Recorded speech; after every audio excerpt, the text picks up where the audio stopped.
My name is Albert Bivas. Uh, I'm called Albert, but my real name is always Albert Bivas. I was born with Ibrahim Bivas because that was the way it was done, but Albert is my name. How old are you? I am 68, and I born in 1941. What city, what country were you born in? I was born in Cairo, in Egypt, and at I guess at a French hospital. What was your father's name? My father's name is is Leon Bivas. In Hebrew is Yehuda, so he has two names. Where was he born? He was born in Cairo as well. My father was born in Cairo, my mother was born in Cairo. And what was your father's occupation? My father had two jobs. He was the owner of a textile factory, a cotton textile factory, and he also was a stockbroker. What was your mother's name? My mother's name is Henriette Bivas, and she was also born in Egypt. What did your mother do? What kind of activities was she involved in? She didn't. Wait till they finish. Should I close the door? I'll close. Okay. Oh, Sorry.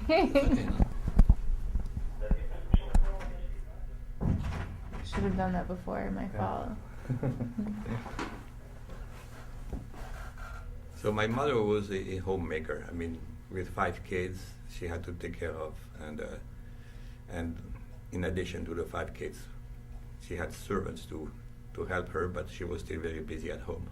Was she involved in the synagogue? Did she have friends or groups that she was involved with? She was mainly a housewife. She was mainly a housewife. She did have friends, but mostly our interaction were with family, Okay. with relatives. What are some of the positive memories you have of life in Cairo as a child and a teenager? The positive memories were mostly related to family gatherings, and that is like every week we got together with our cousins and uncles and aunts, and very often it was centered around the grandparents. We went to visit the grandparents and spend some time with them, and since many uncles and aunts did exactly the same thing, so there was usually a big gathering. And one of the things that I really enjoyed was the Friday night when we got to a grandfather, my father's father, and everybody was there, and the kids were really fun. And that was the best thing. Did you go to synagogue with your family? We did go. We did go on holidays. We did go on Shabbat sometimes, and but I did not know how to do any prayer until I became a bar mitzvah. Did you ever go to the Maimonides synagogue? Have you been there? No, I never saw it. I only learned the existence of it after I left. Okay. And your family lived in Cairo? Yeah, we lived in a nice neighborhood, which is an island on the Nile River in Cairo, the island called Zamalek, which was very residential, very elegant place. Did you go into the city a lot? Yes, we went as a family by car, or I went sometimes by the tramway, and sometimes it was with family, sometimes it was with a servant who took me to see a teacher, for example, in town. The school where that we attended is in the center of Cairo, so we had to go there every day. And then, of course, on the weekends we went to the cinema, also in the center of town, and there are a lot of parks and gardens and the zoo and other places that we enjoyed going to. What were your neighbors like? We lived in the beginning we lived in an apartment building really in the center of Cairo, and I don't remember much about our neighbors, but there were some Jewish neighbors who became part of the family after a while in Israel, but they also immigrated there. And but in the second place where we lived, there were several Christian neighbors and Jewish neighbors, but mostly our grandparents lived on the floor just above us. So they owned the whole building, that 8 apartments, and we were on the street level and they were just above us. So we always interacted with each other. There was even a way to talk to each other through windows. And you went to French school, you said? Yes, we went to the French lay school. At the time of my parents, there was no French lay school, but they also wanted to study French for school. So my father went to a brother's school, Catholic, and my mother to a sister school, Catholic also. And this is how they got to know French and graduated. But by the time we were born, the French lay school had opened, and it was open to everybody, and most Jews went there. So what languages did you speak at home with your family? At home we spoke French. My parents spoke perfect French, and we also did. My parents could speak Arabic. My father especially could speak very well Arabic. He needed that for his business. My mother mostly spoke the dialect, the Egyptian dialect, which was the common language of the street, the one you use when you talk to, when you do your shopping, when you talk to the servants. That was the language. But so we learned some just by listening to it. We managed to learn some of that. But our Arabic was very poor as kids. What was your relationship like with Arab neighbors or Arab people in Cairo? Did you get along with them? Did you have interactions with them? We did not have very much interaction with the Arab population, the Arab-speaking population, but we did have some kids in school we were very friendly with. We were invited at birthday parties, and we had a very good relationship with the people in our neighborhood when we did the shopping, for example. Sometimes we had good relationship with many of the shopkeepers who made an effort to speak French. But we didn't have very much contact.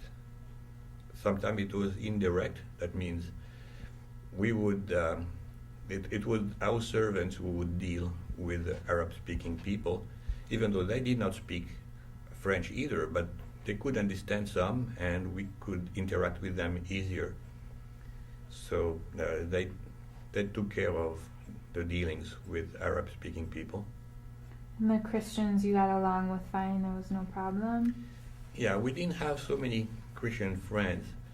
The only Christians I remember who were Catholic coming from France were the children of the teachers that we had at school, whom we had at school, and also there were some Armenians. We had very good relationship with the Armenians as well. Mm-hmm. They were usually very hard workers and very smart. So we had good relationship with everyone, but in general, most of our interactions were with Jews.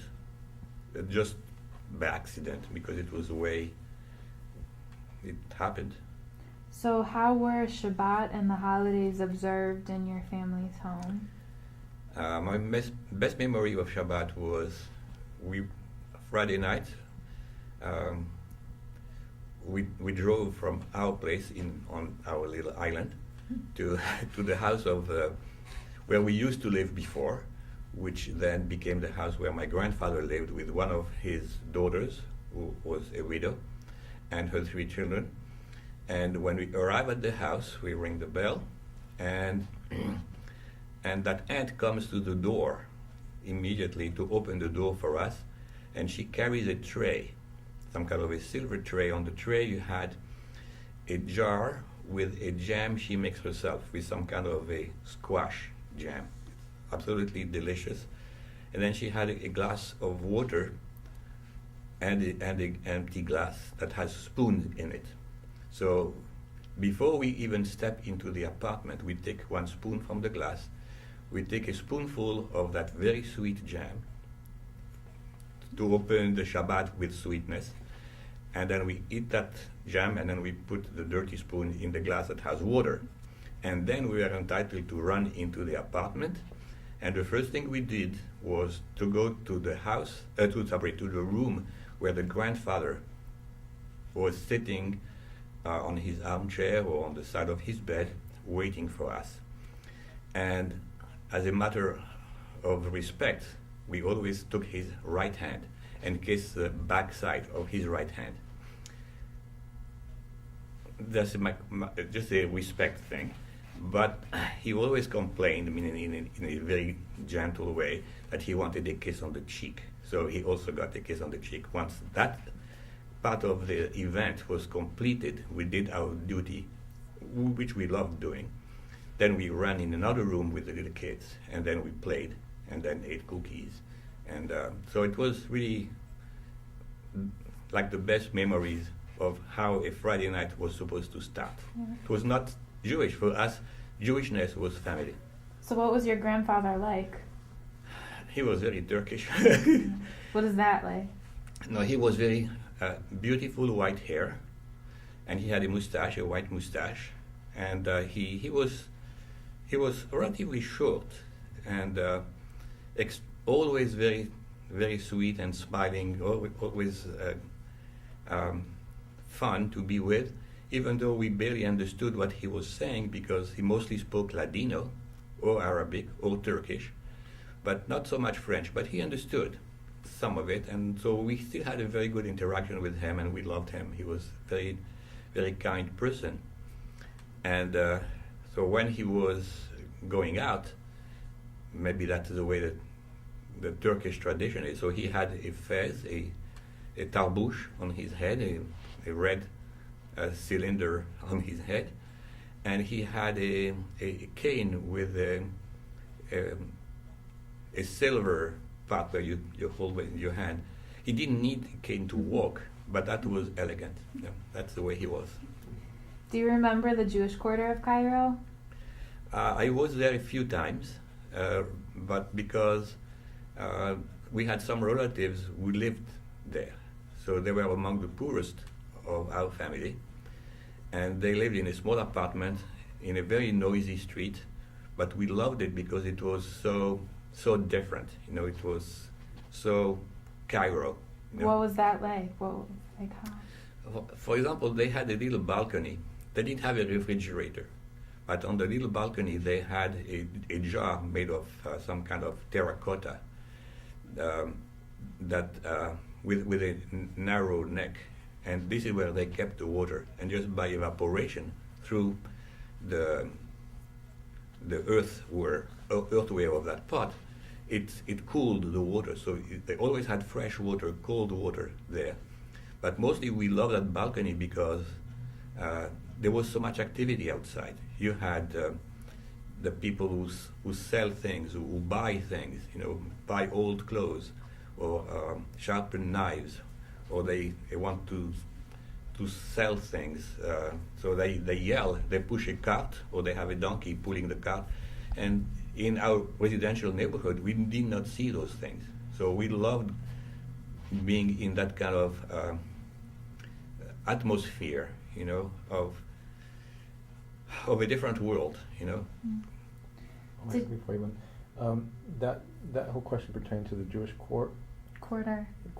He doesn't mention Jewish quarter at all. Well, because he didn't live there. No, but he says I didn't use the words. Yeah, okay. He mentions it at it was great. It was that. Okay. And we start again. Okay. But I'm just letting you know, like, cool. so when you answer the question, just put the subject in it. Yes, you're right. Yeah, I forgot. You're right. I forgot. Instead of using it all the time in reference. Yes. Yeah, you did the right thing. So let's start again on that one. You're welcome. What was the question? Okay, so do you remember the Jewish quarter of Cairo? Yeah, I went to the Jewish quarter maybe only once every 2-3 weeks. The Jewish quarter was really like a very commercial, poor part of the town, and we had some relatives living there in an apartment on the second or third floor. And what I liked the most about their place was that they were like in the heart of the action. There was a lot of things happening in the street, so I loved their balcony. And we could spend hours just watching the crowd going down, walking down the street. pushing carts and selling things and buying things and yelling for everything they were doing. And they had donkeys pulling carts, or sometimes people pushing carts. So they had the people who sharpen knives, the people who buy used clothes. So they would yell all the time. So there was some animation.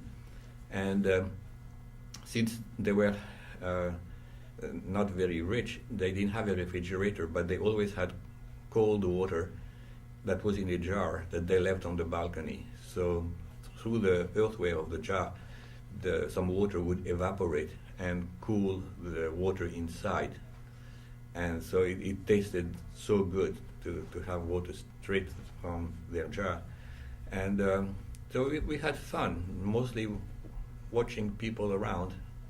It was so different from our neighborhood, which was so residential and beautiful, but in some ways sterile by comparison with the contaminated neighborhood of the Jewish area. Okay, so did you ever see violent outbursts against Jewish people? I have not seen anything for a long time, even though it did happen. The only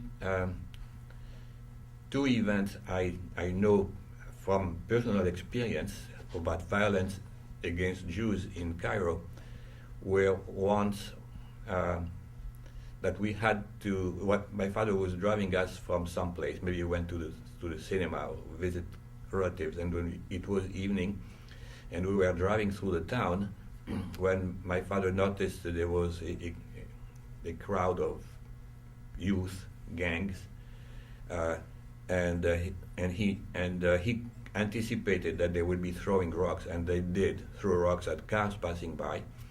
So he asked us to duck into the car, at the bottom of the car, and then he went full speed, not respecting traffic lights, just to avoid the rocks that were thrown at us. So it was scary in some ways, even though since we were down in the car, we only heard the shout, but we didn't see those people. My father did, because he was driving through them. And I asked my father what they said in Arabic, and what they were saying is death to the Jews and death to the Westerners. So they hated all of those who seemed to have some negative influence on the country according to the propaganda.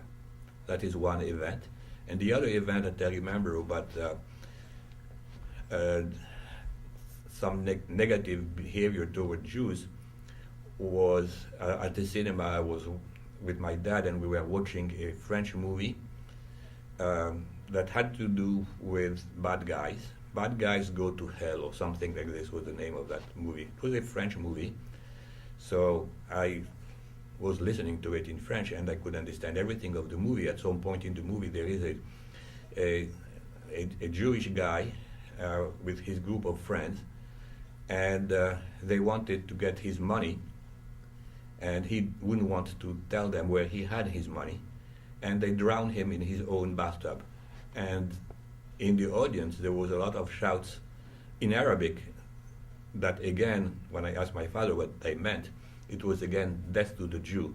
It's a good thing that they killed him in the movie. Right? So I was horrified, because I did not realize that there was such a contagious behavior. We were so shielded that we didn't realize, and mostly the fact that we didn't understand Arabic well enough, we missed a lot of what was happening. Did you have any idea that eventually you would have to leave? When you had these experiences, did you know that it would lead to all the Jews leaving Egypt? Did you feel it at all? Did you understand that you didn't have a future in Egypt? No, I did not, but my parents did. Especially my father, since he was in business, since he was a stockbroker in particular, he was aware of every rumor, everything that was happening. And he was interested in learning about politics as well. So when the kingdom ended and was replaced by a republic after a coup, my father knew that the things were getting bad in the country for Jews, And at that time, that was 1952, he decided to go ahead and send us to Europe just for the summer, just in case things turned bad in Egypt. So we went to spend some vacation with a lot of suitcases, and we started school in the fall of 1952.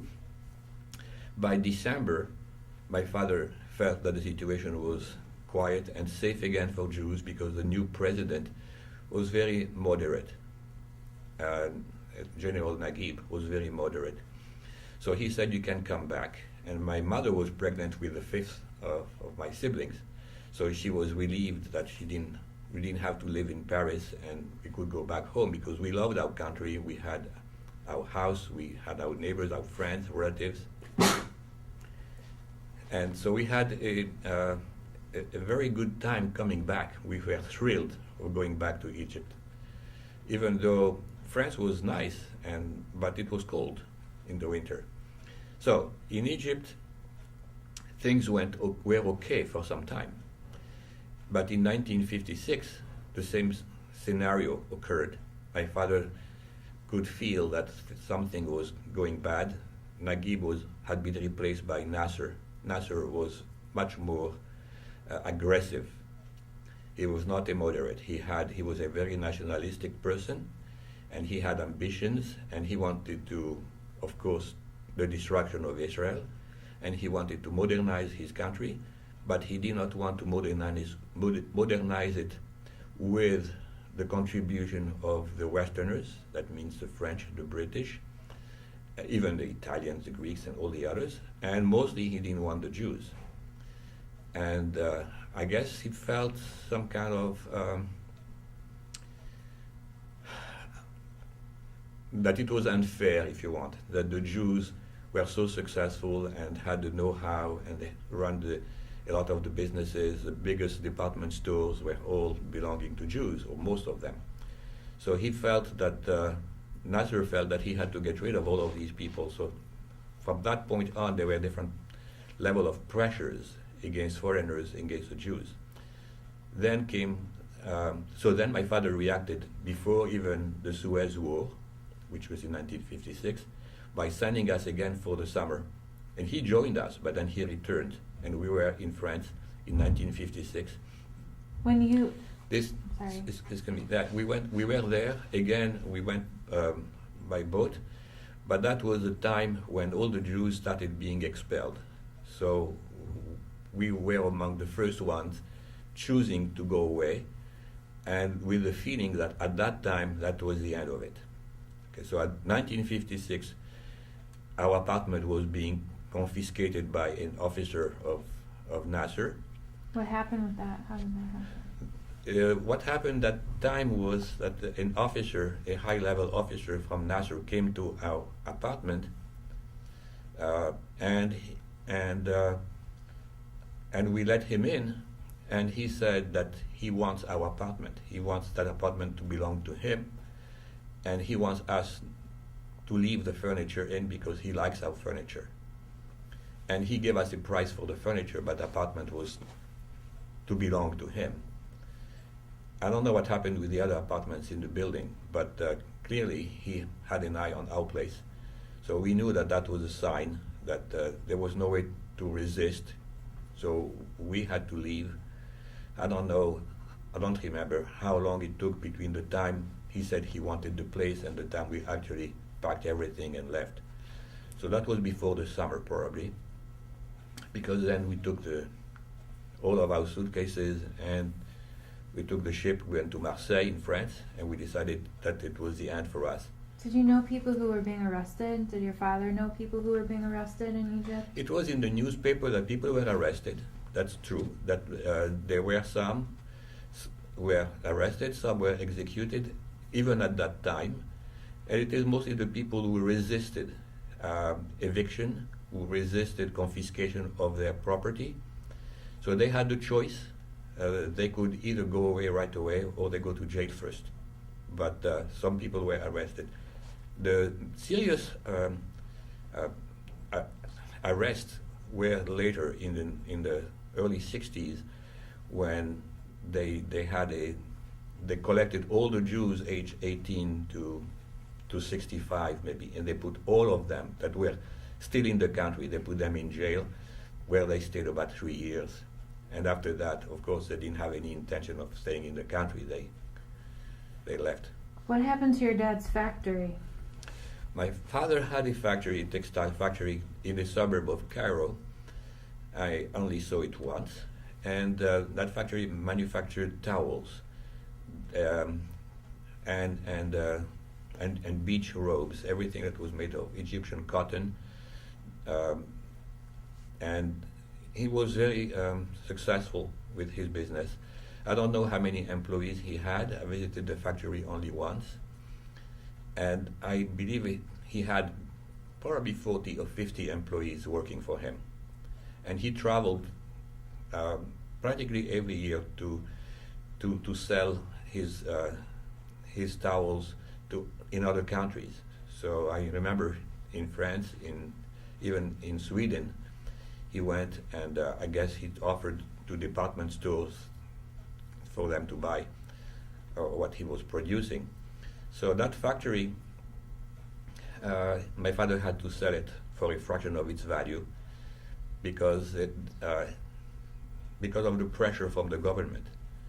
One of the ways the government pressured owners of factories is that or stores was that they were forced to keep working and not collect any money, not be paid for the work they do, but they were not allowed to abandon their company, okay, or their store.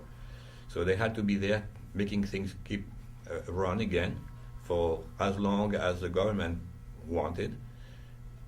That means pay the employees out of the profits and not collect any money themselves.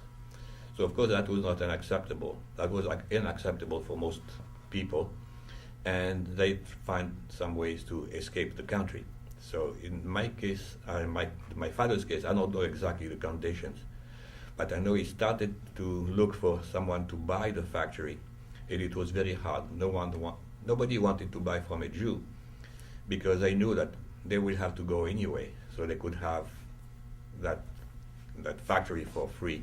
He still managed to sell it to his chief engineer, and we did not hear anything from that point on until a few years ago, let's say maybe 2004, 2005.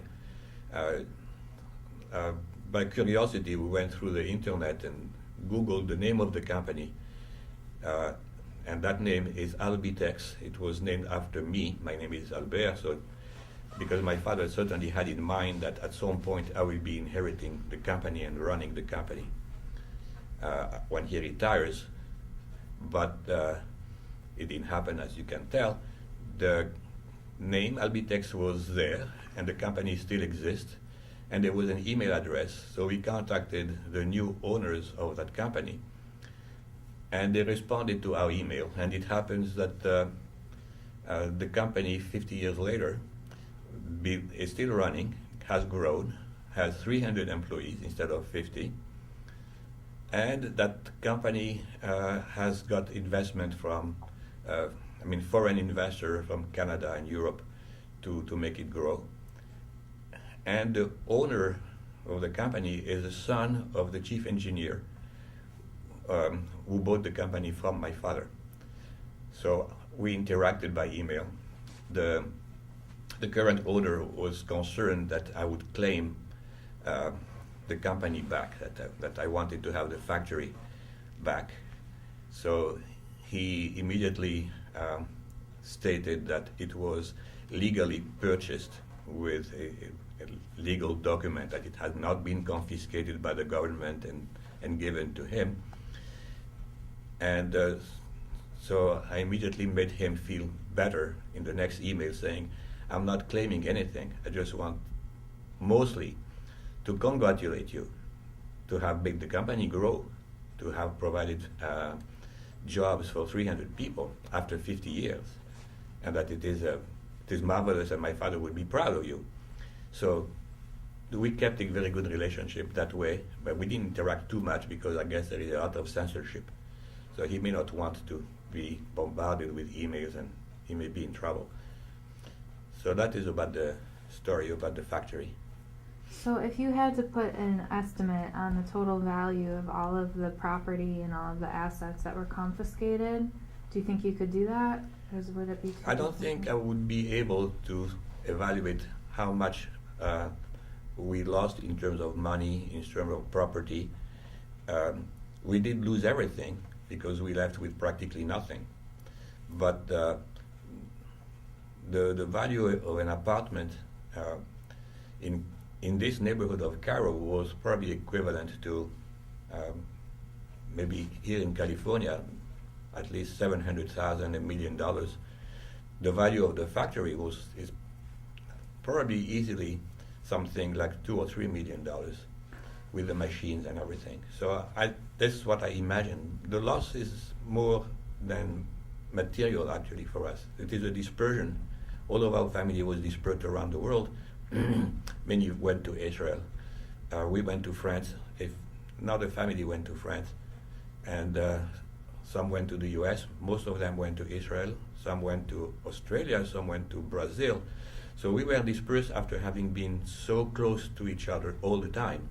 So that was a tragedy. And the trauma was also for the older people, like my father in his 50s, to look for work after having been so successful. He was, after 2 years, a low-level clerk in a bank.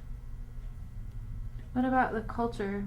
Do you feel like you lost your family's culture because you were forced to leave the region that the culture came from? I believe that the culture that we had in Egypt was never found again, partly because of that dispersion. The pleasure I had in the life we had in Egypt was mostly coming from the fact that we were always together as a family, meeting with friends. We had birthday parties with friends and relatives. We had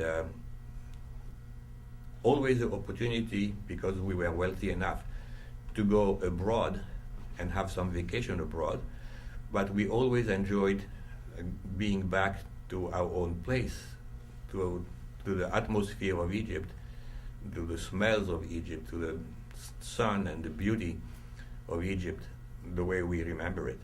But the culture maybe got aggravated by the fact that with age we realized the intensity of antisemitism, not only in Egypt but even in France where I lived.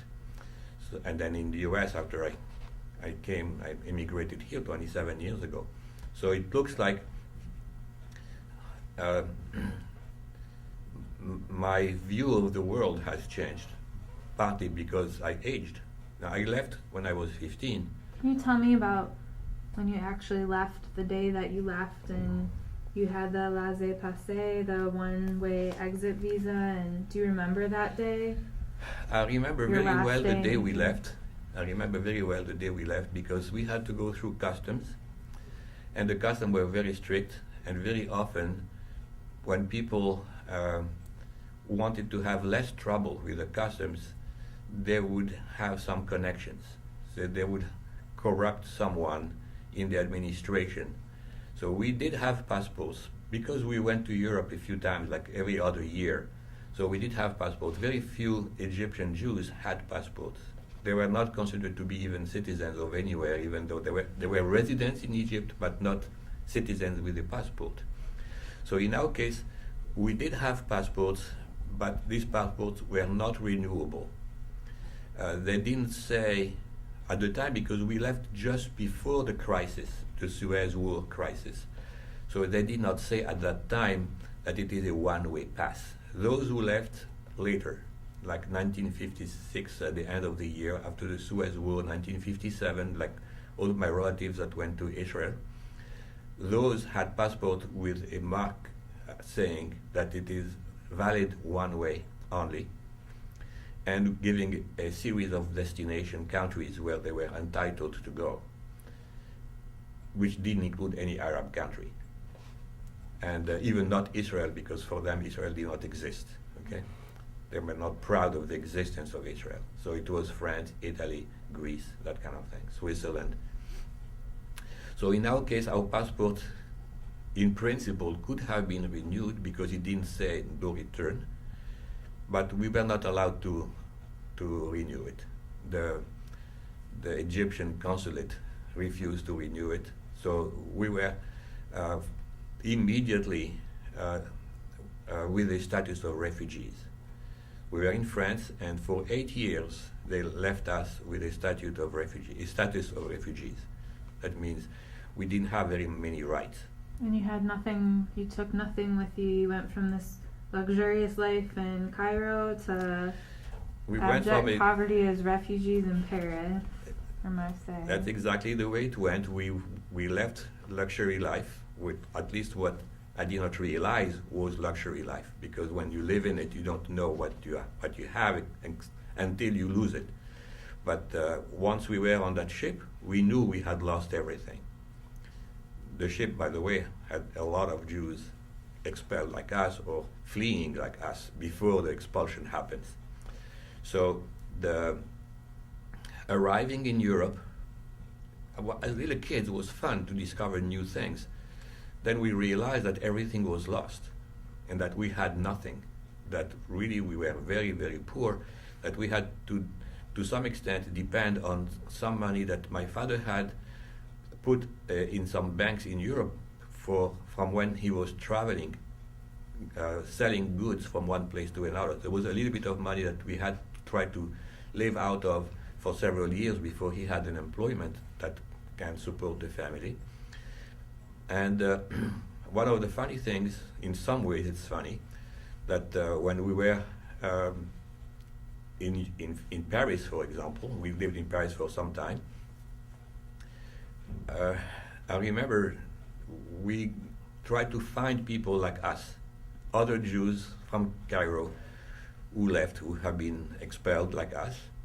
And so I remember when we were in some people's house in some suburb of Paris, and the women were talking and chatting in the kitchen while the kids were playing in the bedrooms in that apartment. And then for no reason at all, I came into the kitchen and I heard the conversation between the women, my mother and the other mothers. And one said to the other, "What do you miss the most?" So you said you miss something. What do you miss the most? One of the women said to the other, "The servants." She was missing the servants more than anything, because now she had to do everything by herself. The cooking, the dishes, the laundry, the shopping, everything without servants. So that was hard for some people. When you were in Paris, did you meet other Jewish refugees from Morocco and Algeria and Tunisia?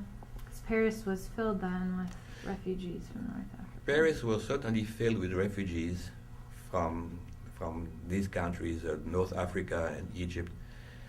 But we mostly found the people that we knew from before, or that we may not have known, but we knew people who knew them and knew where they lived. So we tried to figure out how they were faring, how well they were doing, and very often we didn't see the fathers. They were all trying to find a job. We only met the other kids and the mothers. Was there an organization that was sponsoring your family in Paris? There are different organizations, Jewish organizations, I believe. Two of them I know of, who helped the Jews who came as refugees. Of course, the French government was not completely blind and did something to help as well. But the main organization that helped the Jews were one called HIAS, H-I-A-S, and another one called Kojazor, which is perhaps a specific French. Mm. So these helped people, especially the older ones, who had no way of surviving without getting help from somebody, financial help. So they helped them find a place to stay for very little money, or it was all subsidized by the government or by charitable organizations. And others, like the highest, had another function as well, which was to help people move on from where they had landed to another place. For example, an uncle and aunt of mine with 3 kids, they started like us, living in Paris, and then after 2 years, the parents, my uncle and my aunt, were afraid that their daughters would marry non-Jews. And they were concerned because they were only going out with non-Jews. They were already teenagers. So they decided that a safer place to live is not Paris in that respect, but the U.S. So they worked very hard with the highest, and highest managed to have them move from Paris to the U.S. Unfortunately, the only place that they were allowed to go, since New York was already crowded with Jews, was Columbus, Ohio. So they didn't like it too much. But they stayed there maybe 2-3 years until they escaped from Columbus secretly and ended up in New York. How did you find your way to the United States? By marrying my wife, I had 2 chances, one to live in France or to come to America. Since she is from Pennsylvania, after we got married in the U.S., we decided that she would leave her job and come and live with me in France. So we spent 1 year there. The deal was she would spend 1 year with me in France, I would spend 1 year with her in the U.S., and then we'll decide where we are the least miserable. And it just happened that I did not mind adapting to the U.S., and she had a hard time adapting to France. So I ended up here. Have you preserved any of your Sephardic heritage at all? I preserved some Sephardic heritage even at the time of our wedding. My wife, who is Ashkenazi, managed to get a cantor for our wedding, learn the Sephardi songs to sing at our wedding. So we had a celebration that was mostly Sephardi for our wedding. And I still love the sounding of liturgy, the Sephardi way. But here in the U.S., I have very rarely attended a Sephardi service. The typical service we have in California is some kind of a mix. It's not like the Ashkenazi service I knew in Strasbourg, in France, and it's not like the Ashkenazi service. So the Ashkenazi and Sephardi services in France are very, very different from each other. The sounding. Magen David, you know? Have you been to Magen David here in San Francisco? I have not gone to Magen David. There's a great Mizrahi synagogue here. I'll tell you about it. Okay, very good. Yes, I know of a Sephardi synagogue in Los Angeles, but I never went to the one in San Francisco. Yeah, if you're interested in coming to the one here, it's really nice. Okay, so can you just share any last memories or thoughts about your story from being born in Egypt and having to leave Egypt? Some stories I cannot really explain why, but when I lived in Egypt, we did not have any idea that we would have to go away. I always enjoyed returning to Egypt. After grandfather, my mother's father, was a businessman, but he wrote hundreds of poems. He was a very good poet, and many of his poems were exactly about returning to Egypt, the land that we love. So we were so attached to Egypt. It was our country. We liked Switzerland, we liked France, where we went maybe every 2-3 years, but Egypt was special to us, and we never imagined that we would ever leave. So in terms of the antiquities, I love the Egyptian Museum in Cairo. It is magnificent. I mean, what they have about Tutankhamun there is 100 times what they transport to other countries to show, because some of it is not transportable or too expensive. To go to the pyramids was a very common thing in those days. It was not fenced It was not controlled. You didn't have to pay anything. We just go by car. We would park the car on the street near the pyramid, which is a few minutes out of Cairo. And then we would take our picnic basket. We would sit on the big stones that weigh several tons that fell from somewhere on the pyramid, and I ended up on the sand. So we would sit on there and we would eat our watermelon. I mean, it was very casual, it was simple, and it was absolutely beautiful to be with the ancient things. We knew, even as little kids, that they were thousands of years old. And one of the funny things at the pyramids is that there were always little boys, barefoot little kids at maybe age 7, 8. They would come and they would beg, not just to get money, to get something that the value of a nickel, to show they can climb to the very top of the pyramid barefoot and wave from the top. And that was so exciting for us little kids. You know, we give them the nickel, and you see them run barefoot on all the. You don't know how they did it to get to the top in a matter of 5 minutes. They were at the top waving at you. In 5 minutes they were down again, and they didn't fall, hurt themselves, and they felt that they earned their nickel. You know? That's the kind of thing. So the fact that we didn't expect to leave, our family never went to the south to see all the temples, but it has always fascinated me. You know, I have books and books on Egypt. I love the Egyptian antiquities. It looks like it has penetrated my soul, even though I never really saw them, but I cannot get away from it. So there is something of Egypt that is attached to me and that fascinates me that I never saw. And I don't think that it is impossible that one day I will go and visit the South. Yeah. My parents did. They went there for their honeymoon. Yeah. But I never did. So Egypt is not that bad. Maybe you could show us the passports that you brought from your grandfather? Yes, sure. So it is only in November of 2009 that I was in Israel to visit relatives. And this is when,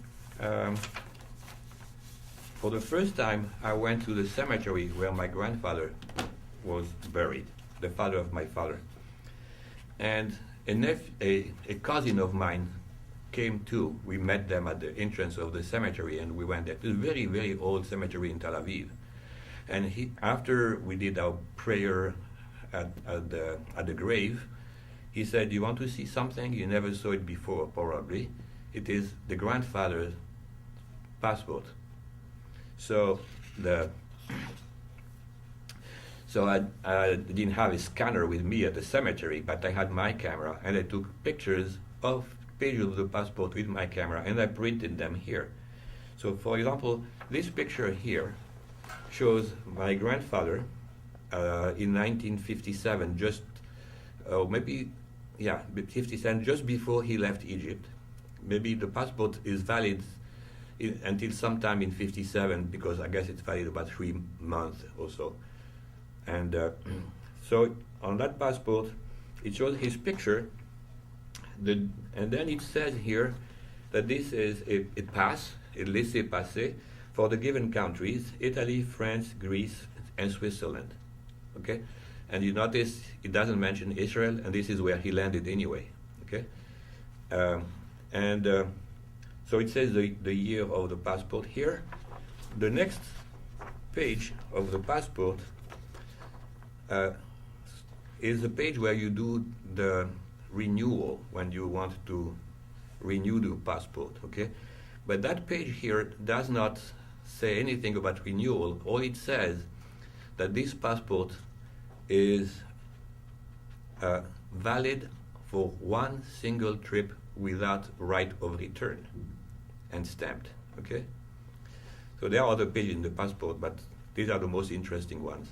So it shows that when you got to leave the country, they didn't give you the right to go anywhere you want.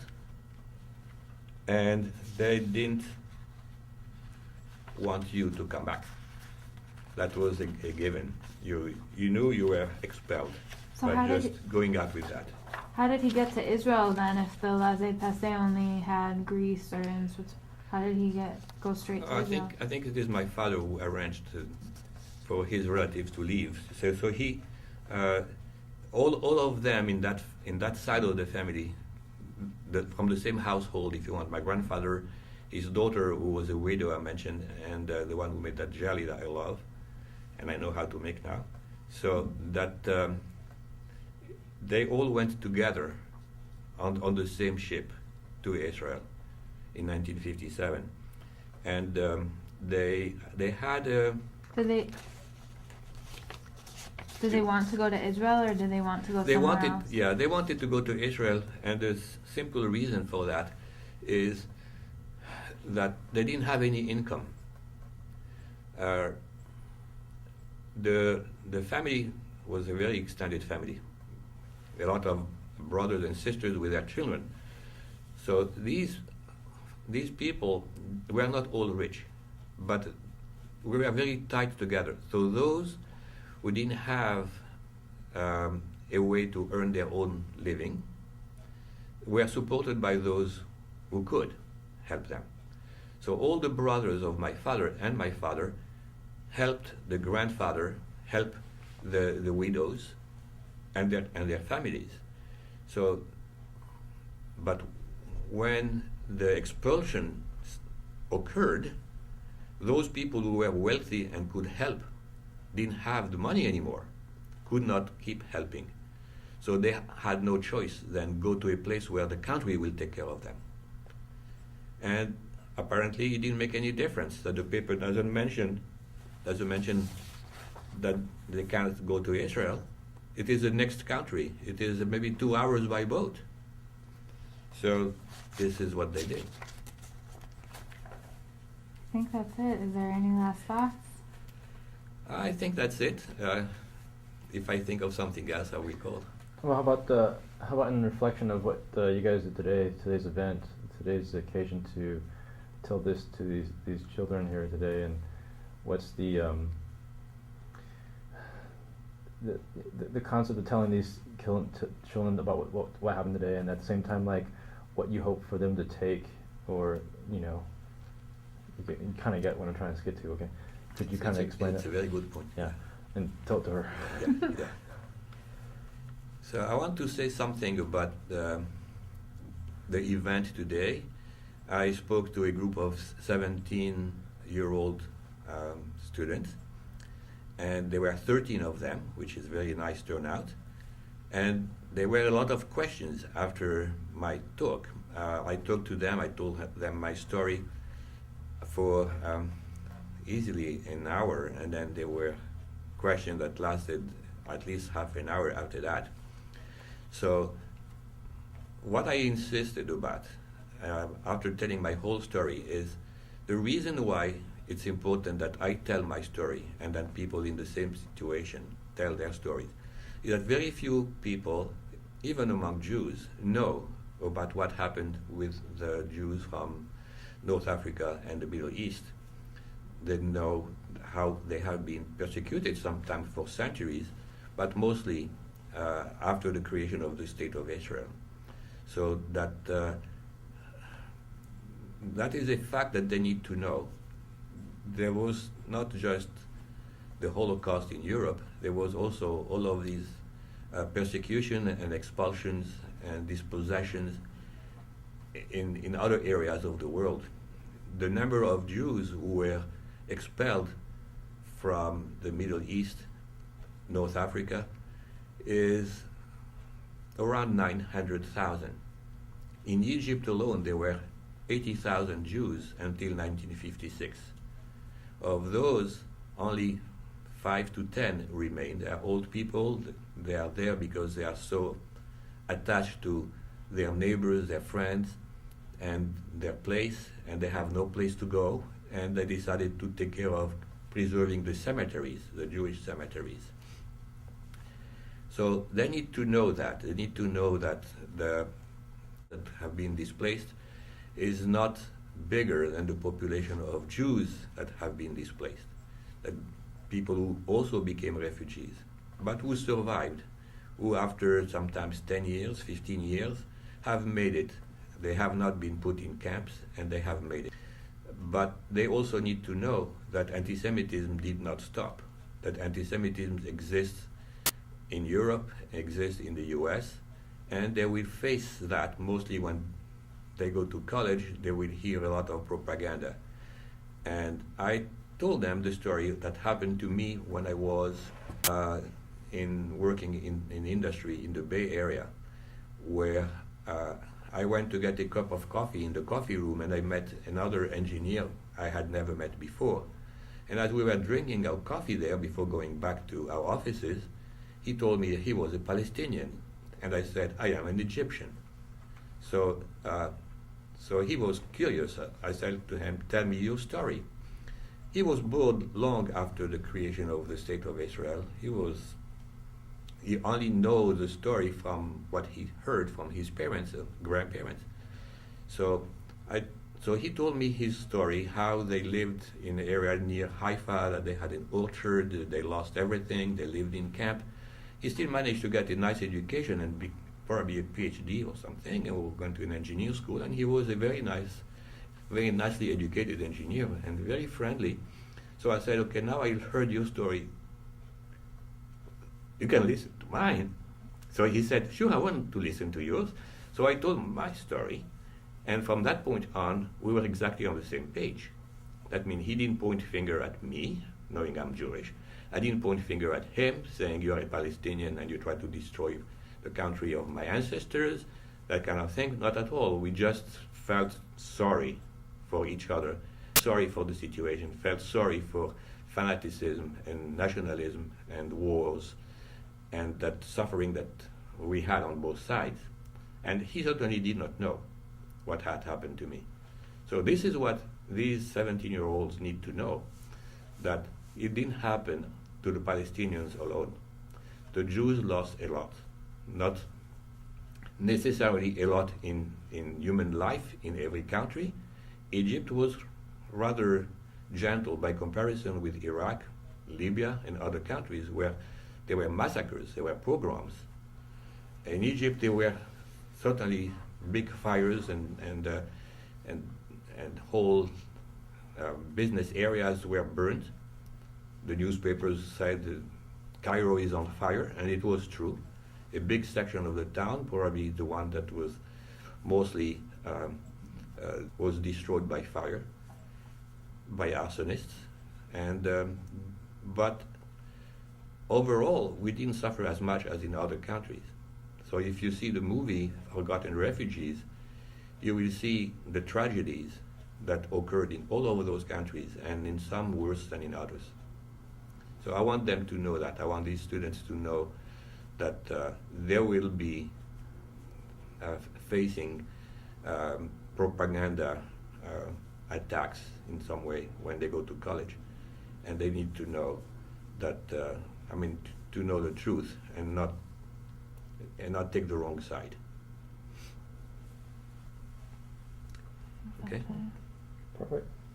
Thank you so Thank much. you for reminding me. Yeah, I just felt like there should have been a personal insight of